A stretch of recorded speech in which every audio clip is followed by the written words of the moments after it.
오늘은 그동안 배웠던 살인하지 말라, 간음하지 말라는 그 말씀에 이어서 이혼에 대해서 예수님이 말씀하시는 가르침을 함께 살펴보고자 합니다. 먼저 우리 31절을 같이 한번 읽겠습니다. 시작. 또 일러스되 누구든지 아내를 버리려거든 이혼 증서를 줄 것이라 하였으나. 자, 보십시오. 여기 처음에 시작이 일러스되라고 시작되었죠. 이건 누군가가 그렇게 얘기했다는 거예요. 이렇게 얘기하는 사람은 누굽니까? 서기관과 바리새인들.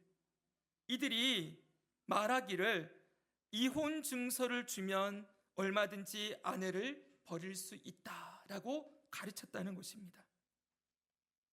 그런데 사실 이들의 가르침은 하나님이 주신 율법을 왜곡하고 자신들의 편의에 따라서 이 말씀을 축소시킨 것입니다.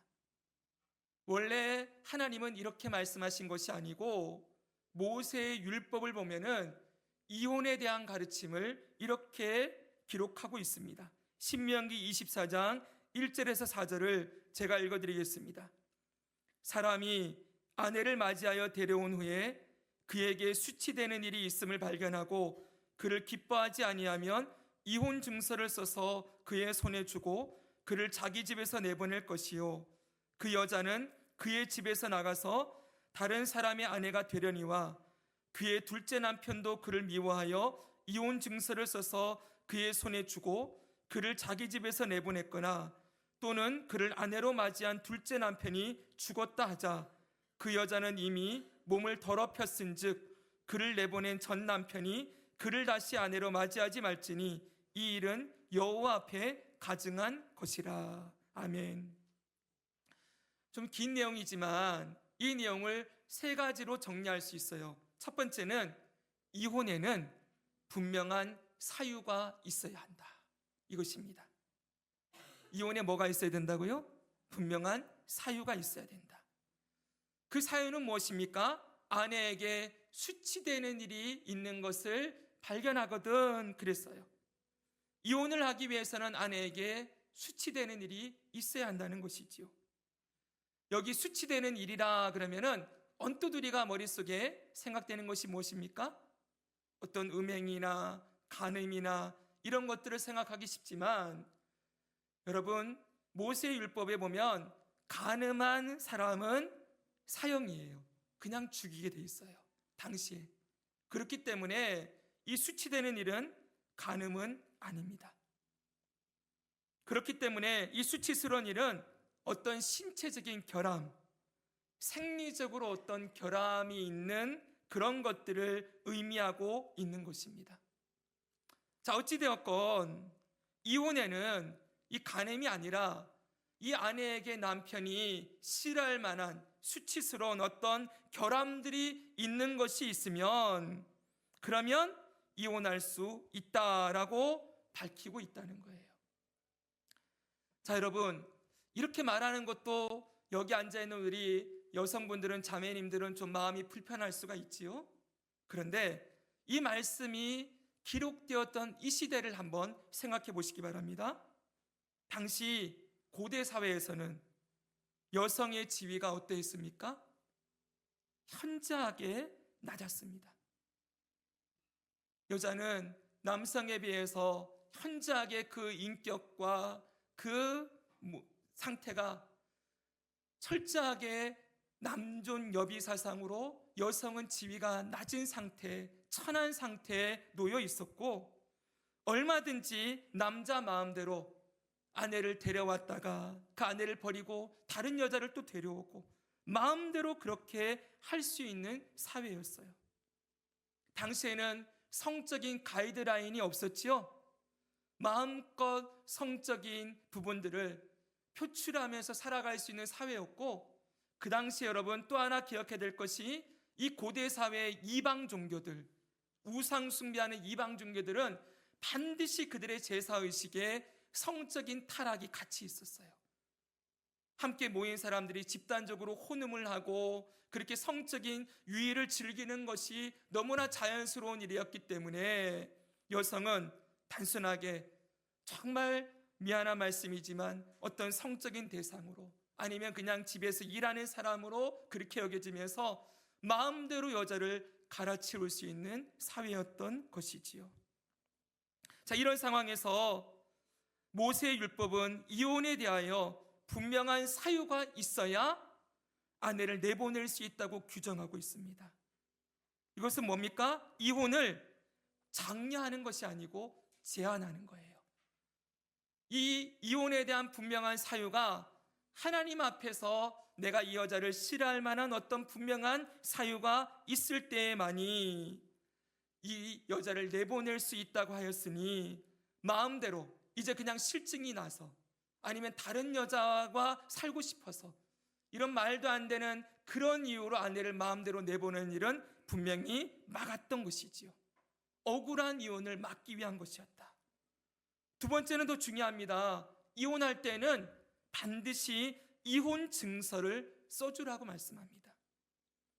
왜냐하면 이혼 증서가 없이 쫓겨난다는 건 이 여자가 간음죄를 저질렀을 수 있다는 그런 증거가 될 수 있었기 때문에, 그래서 이혼 증서가 없이 쫓겨난 여자는 돌에 맞아 죽거나 아니면 사람들에 의해서 억울한 죽음을 당할 수 있었기 때문에 이 이혼 증서가 있냐 없냐는 매우 중요했습니다. 이 이혼 증서에는 부정이 아닌 다른 이유를 적어야 했어요. 그러니까 여러분, 이 이혼 증서는 이 여성이 간음이 아닌 다른 이유로 이혼했음을 증명하는 문서였던 것이지요. 그리고 이 이혼 증서는 다시 재혼할 수 있는 분명한 근거가 되었기 때문에 당시에 그냥 버려지던 수많은 여인들과 같지 아니하고 분명히 이혼 증서를 가지고 새로운 출발을 할 수 있는 길을 열어주는 그런 여성의 인권을 보호하기 위한 중요한 장치였다는 것입니다.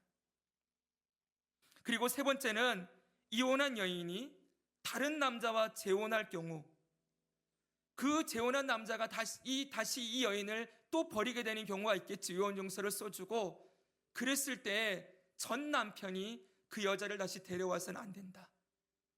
그리고 이 재혼한 남편이 죽었을 경우에, 사별했을 경우에도 이 전 남편이 이혼한 여인을 다시 데려오는 일은 금지시켰습니다. 왜 이렇게 하셨을까요? 이건 이혼에 대해서 정말 신중하게 결정을 하라는 것입니다. 한번 이혼하여 그 부인이 다른 사람과 결혼했을 경우에 그 사람과는 어떤 이유로도 다시 결혼할 수 없다라고 하는 것은 그 여인을 내보낼 때 정말 내가 이 여인과 평생 다시 만나지 않고 살지 않고 그냥 남으로 살 수 있는가라는 것을 신중하게 생각하고 이 이혼을 결정하라는 것이었습니다. 자, 중요한 것은 여러분, 이 법의 핵심은 다시 말씀드리지만 이혼을 해도 된다, 이혼은 얼마든지 가능하다, 이 명분을 주기 위한 그런 말씀이 아니었다는 거예요. 하나님이 모세를 통하여서 이렇게 이혼에 대한 규정을 주신 이유는 그 당시 여성을 보호하기 위한 아무런 법이나 기준이 없었던 시대에 가정과 부부관계의 기준을 설정하고 여성의 권리와 인권을 보호하기 위한 장치로 이혼에 대한 계명을 주셨다는 거예요. 바로 이 사실을 우리가 어디서 알 수 있는지 아십니까? 예수님이 분명하게 이 말씀에 대해서, 이 계명에 대해서 이렇게 설명을 해주고 계세요. 마태복음 19장입니다. 마태복음 19장 8절의 말씀을 같이 읽겠습니다. 시작. 예수께서 이르시되 모세가 너희 마음의 완악함 때문에 아내 버림을 허락하였거니와 본래는 그렇지 아니하니라. 아멘. 이 앞의 내용을 보면은 좀 이따 보겠지만 이 부부관계에 대해서 쭉 설명을 하시고 난 다음에 예수님이 말씀하는 거예요. 그 당시 모세에게 주신 법은 이유가 뭐랍니까? 너희의 마음의 완악함 때문에, 사람의 마음의 완악함 때문에 이 법을 제정하였지만 그 다음 뭐라고 말씀하십니까? 본래는 그렇지 아니하니라. 죄로 가득한 사람의 이 완악한 마음은 뭡니까? 굳어져 있는 마음이라는 거예요. 철저하게 자기중심적으로 굳어져 있는 이 완악한 마음 때문에 아내버림을 허용한 것일 뿐이다. 근데 원래는 그렇지 않아야 한다라고 분명하게 말씀하세요. 자기 욕구를 따라 부인을 마음대로 버리고 다른 여자를 데리고 살고자 하는 그 악한 마음을 제한하기 위하여서 이 이혼에 대한 법을 주셨다는 것이지요. 그런데 서기관과 바리새인들은 이혼에 대해서 무엇이라고 가르칩니까?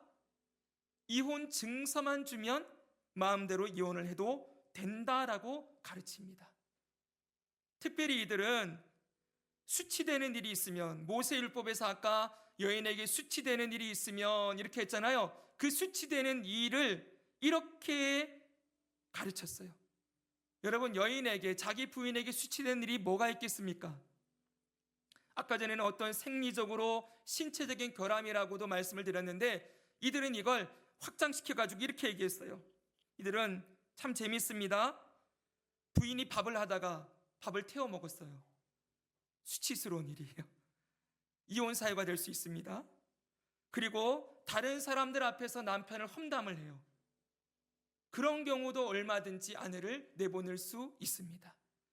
살아가면서 뭔가 꼬투리 잡힐 일만 있으면 그것을 수치스러운 일이라고 그들은 여기고 이혼 증서만 써가지고 내보내는 일을 너무나 쉽게 했다는 것입니다. 그리고 보십시오. 이들의 모습을 보세요. 이들은 앞에서 우리 배웠던 말씀 있죠. 살인하지 말라. 근데 이들이 이 계명을 살인만 안 하면 나는 계명을 지켰습니다, 이렇게 여겼다고 했죠. 간음하지 말라. 나는 부정을 저지르지 않았으면 나는 이 계명을 지킨 것이다 라고 생각을 했어요. 지금도 똑같은 논리입니다. 이혼을 할 때도 어떤 이유가 있든지 이혼 증서만 써주고 내보내면 나는 이 법을 지킨 것이다, 이렇게 생각하면서 자기들의 의로움을 주장했다는 거예요. 아내를 마음대로 완악한 마음으로 내버리면서 이혼 증서 난 써서 내보냈는데, 나 하나님 말씀 어긴 게 없는데, 그러자 수치스러운 일을 했는데, 밥 태워 먹었는데, 이러면서 얼토당토 안 되는 그런 명분을 붙여놓고 이혼 증서를 써서 내보냈다는 그 사실 하나만으로 나는 이 계명을 잘 지켰습니다, 그랬다는 거예요. 여러분, 정말 얄밉지요, 그렇죠? 네, 말도 안 되는 소리지요. 근데 이렇게 하나님의 말씀을 왜곡시키고 축소하면서 이 말씀을 자기들의 편의대로, 자기가 원하는 대로 가공을 해서 적용시키고 살았던 사람들이 바로 그들이라는 것입니다. 보십시오. 하나님이 왜 이 법을 주셨습니까? 모세를 통하여서 이 법을 왜 주셨습니까? 이것은 여러분, 모든 율법의 핵심은 뭐라고 했습니까? 한번 따라합시다. 하나님 사랑, 이웃 사랑. 네, 사랑이에요. 이 법의 핵심은 하나님을 사랑하기 위한 법이요, 이웃을 내 몸처럼 사랑하기 위한 법으로 이 법을 주셨는데, 가장 먼저 사랑해야 될 대상인, 내 몸처럼 사랑해야 될 대상인 아내를 마음대로 내보내면서 이 하나님의 말씀을 왜곡하고 축소시키고 있는 모습을 우리가 보는 것입니다. 그러나 여러분, 다시 예수님의 가르침을 보십시오. 예수님은 이 앞에서 살인이나 간음에 대한 계명을, 살인을 했다 안 했다, 간음을 했다 안 했다, 이게 아니라 마음의 문제로 확장시키셨지요. 형제에게 분노하고 욕하는 자 이미 살인한 것과 같다. 여자를 보고 음욕을 품는 자는, 마음에 품는 자는 이미 간음한 것과 같다. 이 계명을 마음의 영역까지 확장시켜서 적용시키고 있어요. 이혼도 마찬가지입니다. 이혼 증서를 써주고 안 써주고가 문제가 아니라 이혼을 하고자 하는 사람의 마음의 완악함을 드러내신다는 거예요. 마음의 완악함. 그래서 여러분, 예수님은 그 앞에 부분에서 이런 말씀을 하시는 것을 볼 수가 있습니다. 자, 여러분, 마태복음 19장 3절입니다. 3절 보니까 바리새인들이 예수께 나와 그를 시험하여 이르되 사람이 어떤 이유가 있으면 그 아내를 버리는 것이 옳으니까. 지금 서기관과 바리새인 똑같은 사람이죠. 아내에게 어떤 이유만 있으면 그 아내 버리는 거 괜찮습니까? 라고 물었어요. 예수님 뭐라고 말씀하십니까? 예수께서 대답하여 이르시되 사람을 지으신 이가 본래 그들을 남자와 여자로 지으시고 말씀하시기를 그러므로, 자, 같이 한번 읽겠습니다. 시작. 그러므로 사람이 그 부모를 떠나서 아내에게 합하여 그 둘이 한 몸이 될지니라 하신 것을 읽지 못하였느냐?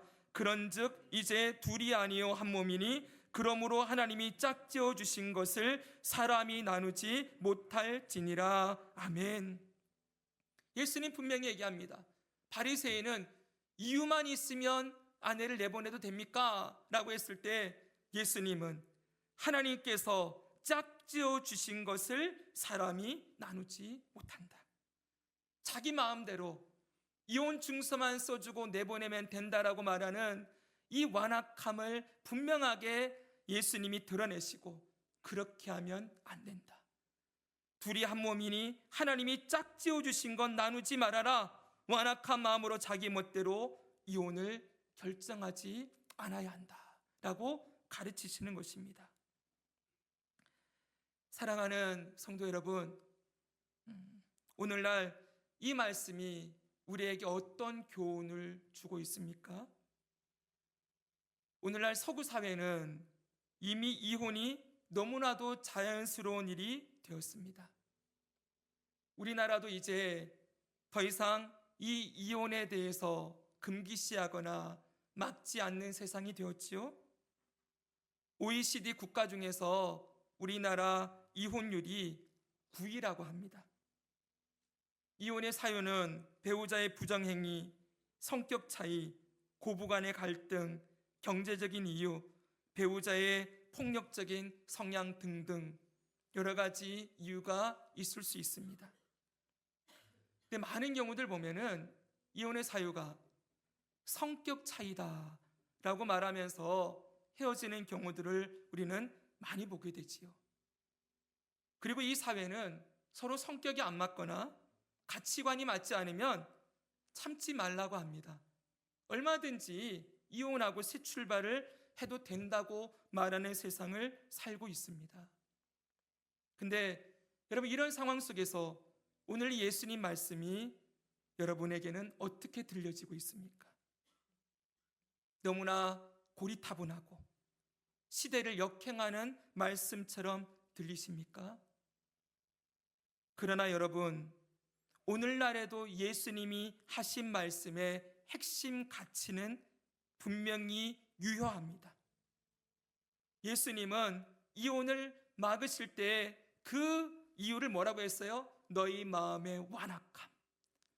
여러분, 이 마음의 완악함을 가지고 다른 사람과 만나려고 하는 이 서기관과 바리새인들의 이 마음의 문제를 드러내시고 이 마음의 완악함이 아닌 하나님이 짝지어 주신 배우자로서 서로를 한 몸처럼 아끼고 사랑해야 된다는 것, 이 결혼이 얼마나 소중하고 신성한 것인지를 가르치고 계시는 것이지요.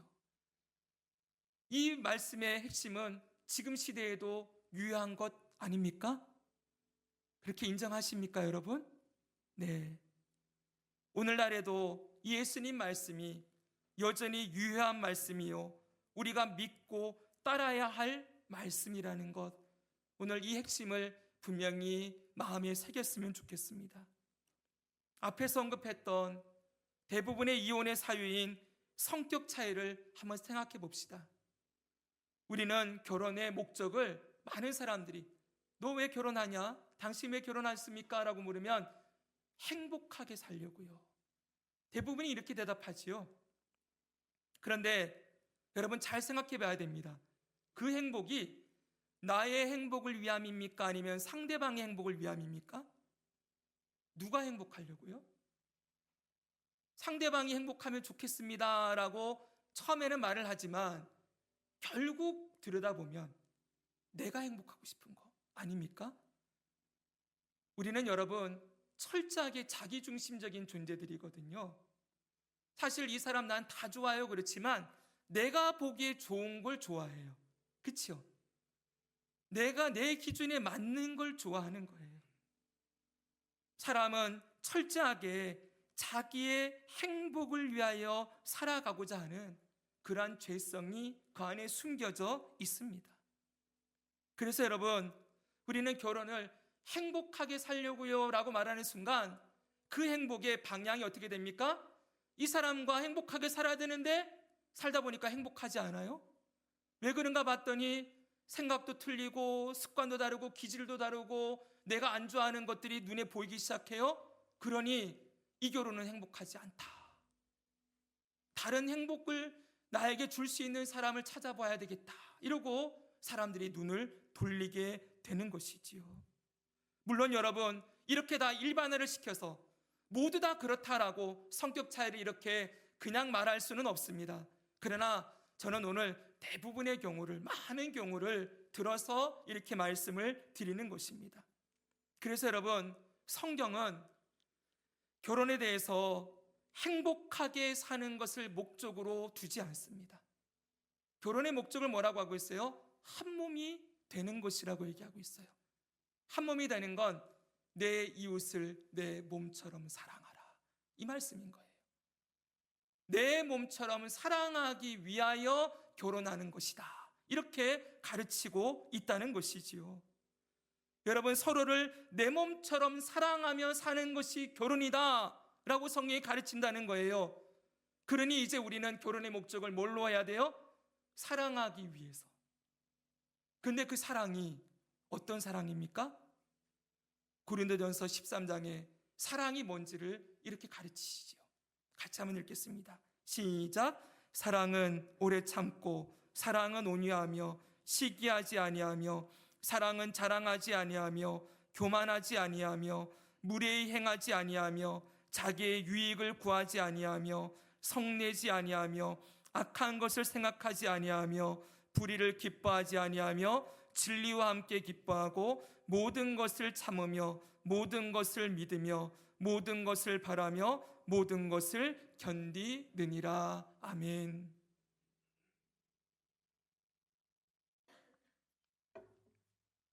성경이 가르치는 사랑은 이것입니다. 세상이 말하는 사랑은 이게 아니죠. 사랑이 뭡니까? 가슴이 막 뛰는 것, 막 흥분되어지고, 그리고 보기만 해도 감정이 막 올라오고, 그리고 서로 만지고 싶고, 서로 안고 싶고, 여러분 어떤 감정이나 느낌이나 신체적인 욕구, 이것들이 올라오는 것, 그게 바로 사랑이라고 얘기하지요. 그리고 그런 감정들이 식어 내려가면 이제는 사랑이 식었다라고 말합니다. 세상이 말하는 사랑은 철저하게 감정적이고 신체적인 반응을 얘기합니다. 그러나 오늘 성경이 가르치는 이 사랑은 그런 것이 전부 배제되어 있습니다. 첫 시작이 뭡니까? 사랑은 오래 참고, 사랑은 온유하며, 사랑은 무례히 행하지 아니하고, 자기의 유익을 구하지 아니한다. 보십시오 여러분, 세상이 말하는 사랑과 성경이 말하는 사랑이 얼마나 차이가 있습니까? 제가 여러분 청년부를 오랫동안 지도했는데, 청년부를 지도할 때마다 했던 이야기가 있습니다. 두 사람이 만나서 이성이 서로 호감을 느낄 때, 여러분 그때 사람에게 콩깍지 호르몬이 나온다는 거 알고 있습니까? 이 콩깍지 호르몬은 제가 지은 별명입니다. 이게 뭐냐면, 여러분 한번 쳐보십시오. 페닐 에틸아민이라는 호르몬이 나온대요. 그러니까 어떤 이성을 봤는데 한눈에 반하던지 막 정말 좋은 이성을 만나면은 몸 안에서 호르몬이 막 생성되는 거예요. 페닐 에틸아민이라는 호르몬. 근데 이 호르몬이 계속 지속되는 게 아니고 6개월에서 1년 반, 길어야 2년이면은 이 호르몬이 사라진대요. 자 보십시오. 우리가 그동안 야, 저 사람 만나서 난 사랑에 빠졌어라고 할 때, 그때 사실은 내가 사랑에 빠진 게 아니고 내 호르몬이 사랑하고 있는 거예요. 호르몬이 나를 지배하고 있는 기간이라는 거예요. 그럼 여러분, 내가 진짜 사랑할 때는 언제입니까? 호르몬이 사라지고 난 다음부터, 콩깍지가 벗겨진 다음부터 진짜 내가 하는 사랑이 시작되는 것이지요. 근데 콩깍지가 벗겨지니까 그동안은 모든 게 다 좋아 보였는데 이제는 뭐가 보이기 시작합니까? 상대방의 단점이 보이기 시작하죠. 내가 싫어하는 모습들이 보이기 시작하고, 이제는 내가 참아줘야 되는 부분들이 생겨나기 시작합니다. 막 말하고 싶은데 입을 다물고, 이해하고 용납하고, 나의 유익이 아닌 상대방이 좋다고 하면 맞춰가는 그런 시간들이 이제 시작되어지는 거예요. 진짜 사랑은 이때부터 아닙니까? 이제부터 오래 참는 사랑, 온유한 사랑, 무례히 행하지 않는 사랑, 자기의 유익을 구하지 않는 사랑, 성내지 않는 사랑을 시작하는 것입니다. 근데 여러분, 이게 그냥 되는 게 아니잖아요. 호르몬이 나오고 있을 때는 막 그냥 해요. 뭐든지 해주려고 해요. 여러분, 에델바이스라는 꽃 알고 계시지요? 에델바이스. 그게 어느 나라인지 제가 확실히 기억 안 나는데 책에서 보니까 이게 어느 나라의 절벽 위에 피는 꽃이래요. 이 절벽 위에 피는 꽃을 사랑하는 대상에게 꺾어다 주는 풍습이 그 나라에 있대요. 어떤 날이 되면은 남자들이 다 모여가지고는 절벽 위를 맨손으로 올라가는 거예요. 에델바이스를 꺾은 사람이 승자가 되고 그것을 사랑하는 사람에게 갖다 주는 게 청혼이라고 하더라고요. 여러분 보십시오. 내가 정말 좋아하는 콩깍지가 씌워진 대상이 있으면 절벽인들 못 오르겠습니까? 하늘의 별도 따다 준다 그러지 않습니까? 상대방이 원하는 건 뭐든 해줄 것처럼 그렇게 하지만 여러분, 그 호르몬이 딱 사라져 보십시오. 왜 저 사람이 나한테 안 맞춰주지? 왜 저렇게 행동하지? 왜 저런 말을 하지? 그러면서 그 다음부터 왜라는 질문들이 생겨나기 시작하고, 그때부터 싫어하는 것, 미워하는 것, 어려운 것들이 보이기 시작하는 것 아닙니까? 여러분, 그냥 호르몬이 사랑할 때는 뭐든 다 될 것 같아요. 그게 사라지고 나면 이제부터는 부단한 연습, 부단한 훈련, 부단한 자기 깨어짐, 나의 유익을 구하지 않고 상대방의 유익을 구하고자 하는 것, 이게 자기를 깨트려야만 나올 수 있는 그런 사랑의 열매라는 것이지요. 사랑하는 여러분, 분명한 것은 우리가 결혼한 대상이 처음부터 나랑 다 맞는 사람이 어디 있겠습니까? 저희 어머님과 저는 살아가면서 많은 갈등을 겪었습니다. 근데 저희 아버님께서 저에게 했던 얘기가 있어요. 야, 태환아, 생각해봐라. 니네 엄마는 50평생을 저렇게 살았다. 근데 이제 네가 10대 중반인데 15년, 16년을 네가 그렇게 살아온 네가 50이 된 어머니한테 사람을 바꾸라고 하는 게 낫겠냐, 아니면 네가 바꾸는 게 낫겠냐, 그러더라고요. 맞는 말씀 아닙니까, 여러분? 우리의 배우자도 마찬가지 아니겠습니까? 30년을 그렇게 살았어요. 그 가정에서, 그 부모님 밑에서, 그 문화와 그 환경에서 살았던 그 한 사람이 30년 동안 다른 인생을 살았던 나와 둘이 만났는데 이게 1, 2년 안에 맞춰진다는 게 이게 어불성설 아닙니까? 안 되는 거죠, 여러분. 저는 늘 얘기해요. 30년을 따로 살았으면 30년 같이 살아봐야 된다. 1대1이잖아요, 그렇죠? 맞지 않습니까? 30년 따로 살았으니 같이 살아봐야 이제 맞춰지는 거지요. 사랑하는 여러분, 사랑은 오래 참음으로 그래서 시작하는 겁니다. 참음으로 시작한다. 앞으로 자기 중심적인 사랑에서 나의 유익이 아닌 상대방의 유익을 구하는 자기 중심적인 사랑이 아닌 이타적인 사랑, 그 사랑을 훈련하고 배움으로 서로 한 몸을 이루어가는 것이 결혼의 핵심이요 목적이라고 성경은 가르치는 것입니다. 우리가 여기까지 이해했다면 이제 그 다음 말씀도 우리는 이해할 수 있습니다. 마태복음 5장 32절 이 말씀 같이 한번 읽을까요? 나는 너희에게 시작 나는 너희에게 이르노니 누구든지 음행한 이유 없이 아내를 버리면 이는 그로 간음하게 하며 또 누구든지 버림받은 여자에게 장가드는 자도 간음함이니라. 아멘. 잠깐만 보십시오. 저는 도대체 이 말씀이 해석이 안 돼서 정말 고생했습니다. 예수님 왜 이렇게 말씀하시나? 앞에서 예수님 뭐라고 했습니까? 누구든지 아내를 버리려거든 이혼 증서를 줄 것이라 했으나 음행한 이유 없이는 버릴 수 없다. 그리고 음행한 이유 없이 아내를 버리는 것은 그 아내를 간음하게 하는 거고 그 아내와 결혼한 그 상대방도 간음하게 만드는 것이다. 이렇게 말씀하고 있어요. 이게 도대체 무슨 말일까요? 바로 여기에 결혼의 핵심이 있어요. 자, 들어보십시오. 결혼은 한 몸으로 사는 거라 그랬잖아요. 그렇죠, 여러분? 그런데 여인이 음행하지도 않았는데 여인을 내보냈어요. 이혼증서 써주고 내보내버렸어요. 그럼 아직 한 몸이 깨진 상태입니까? 깨지지 않은 상태입니까? 안 깨진 상태라는 거예요. 음행하지 않았기 때문에. 한 몸이 안 깨져 있는데 이 배우자가 다른 사람하고 가서 결혼을 하게 되어지면은 지금 이 사람과 한 몸으로 살고 있는 상태에서 또 다른 사람과 살게 되는 결과가 나오게 된다는 거예요.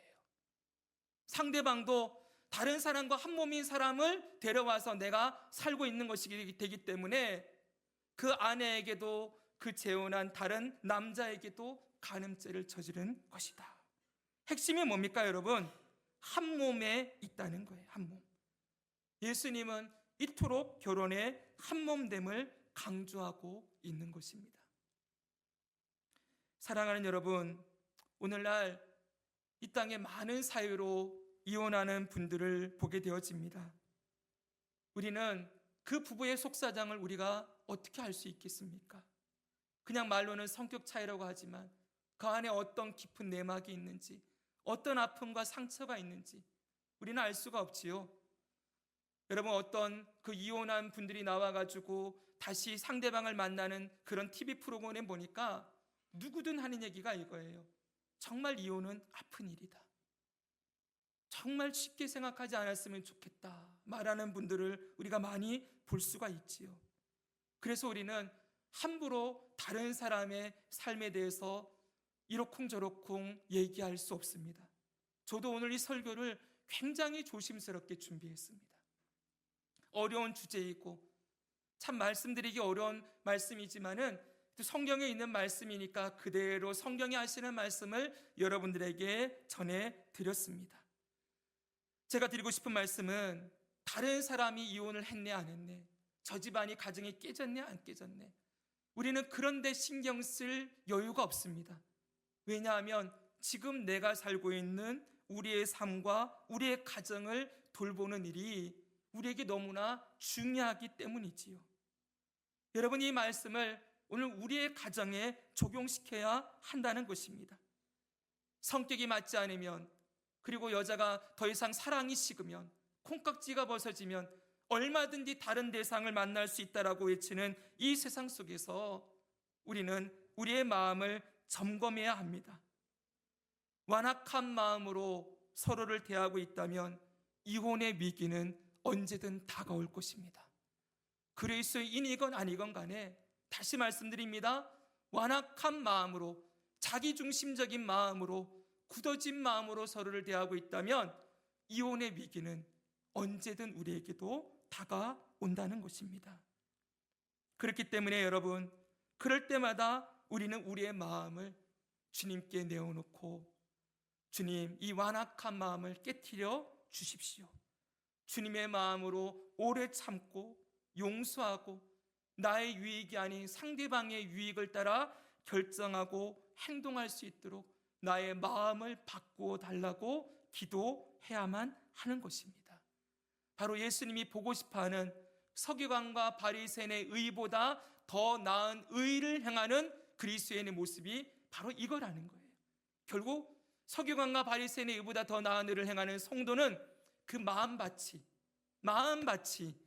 예수님의 다스리심과 통치하심을 받으며 이 마음을 언제나 주님이 다스리시는 마음으로 갖고 가는 것, 이것이 바로 성도가 그들보다 더 나은 의를 행하는 삶의 기초라는 거예요. 기초. 우리의 마음밭을 늘 점검하여서 늘 예수님께서 우리의 마음을 바꿔주시고 우리의 삶을 다스리시고 우리의 부부관계, 우리의 가정의 삶을 통치하시고 인도해 주시기를 늘 기도하며 살아가기를 소망합니다. 아멘. 오늘 말씀을 정리해 보겠습니다. 제가 이렇게 정리를 했어요. 첫 번째, 먼저 오늘도 우리는 서기관들과 바리새인들이 율법을 왜곡하고 자기 편의대로 해석하고 적용하는 모습을 보았습니다. 우리는 절대 이렇게 해서는 안 됩니다. 율법의 핵심은 뭐지요? 따라합시다. 하나님 사랑, 이웃 사랑. 네, 이 사랑이라는 것을 잊으면 안 돼요. 두 번째로 여러분, 이 말씀을 같이 한번 읽겠습니다. 시작. 결혼의 목적은 사랑이다. 내 몸처럼 사랑해야 할 첫 번째 대상이 배우자임을 잊지 말라. 내 몸처럼 사랑해야 될 첫 번째 대상이 나의 배우자라는 거예요. 세 번째로, 이 사랑은, 성경이 말씀하는 사랑은 연습하고 훈련해야 하는 사랑입니다. 감정이나 느낌이 아닙니다. 오래 참는 것, 온유한 것, 자랑하지 않는 것, 교만하지 않는 것, 무례히 행하지 않는 것, 무엇보다 나의 유익이 아닌 상대방의 유익을 구하는 것은 저절로 되는 일이 절대 아니지요. 나를 깨트려야만, 내가 죽어야만 하늘의 밀알이 썩어 죽을 때 많은 열매를 맺는다는 말씀이 오늘 우리의 삶에도, 가정에도, 부부관계에도 그대로 적용되어지는 거예요. 내가 죽으면 우리 가정이 살아납니다. 내가 내 주장을 내려놓으면 상대방이 행복해지기 시작합니다. 여러분, 언제나 그렇습니다. 둘 다 자기 주장을 내세우면 평행선을 달릴 수밖에 없고 그 간격이 점점 멀어져서 우리는 안 돼, 우리는 어쩔 수 없어 라는 말들을 우리도 하게 될 거예요. 그렇기 때문에 사랑은 오래 참음으로부터 시작함을 우리가 기억하기 원합니다. 우리가 이 사랑을 이렇게 연습할 때 우리 가정에 주님이 주시는 기쁨과 평강과 한몸 되어 사랑하는 그 사랑이 풍성하게 넘쳐 흐르게 될 것을 믿습니다. 마지막으로 하나만 더 기억할 건 사랑은 용서라는 사실입니다. 이 말씀은 정말 어려운 말씀이지만 혹이라도 여러분, 배우자의 부정을 우리가 경험하는 일이 있다 할지라도 예수님이 가늠한 여인을 향하여서 나도 너를 정죄하지 않는다, 가서 다시는 죄를 범하지 말라 말씀하시며 그 여인을 용서하시고 끝까지 품으셨던 사랑을 우리가 생각하면 좋겠습니다. 가늠하면 얼마든지 이혼할 수 있다. 하나님도 허용하셨어요. 그러나 그 하나님이 우리를 어떻게 사랑해 주셨는지, 어떤 사랑으로 우리를 대해 주셨는지를 우리가 기억한다면 여러분, 우리가 사랑으로 우리의 배우자를 품고 우리의 가정을 세우는 일, 그것 또한 하나님 보시기에 정말 아름다운 모습이라고 저는 생각을 합니다.